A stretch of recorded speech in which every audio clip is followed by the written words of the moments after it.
Varbūt, kas ir tā jūsu vīzija? Mazliet ieskicējiet, ko jūs gribētu, lai jūs hokeja komanda ir un kur lai Vervo Jelgavas filiālis pēc 5 gadiem. Nu, es tikai redzu loģistikai. Es pat par ko citu neesmu domājis. Nezinu, pēc 5, arī pēc 15, pēc 20 gadiem.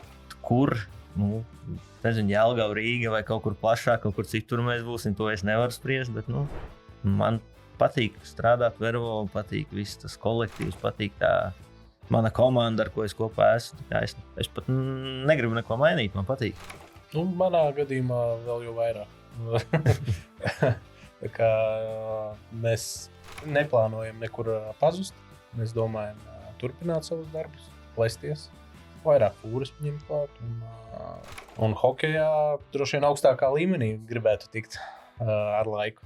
Protams, viss atkarīgs būs no mūsu pašiem, no mūsu treniņiem, vai spēsim augt vai nē.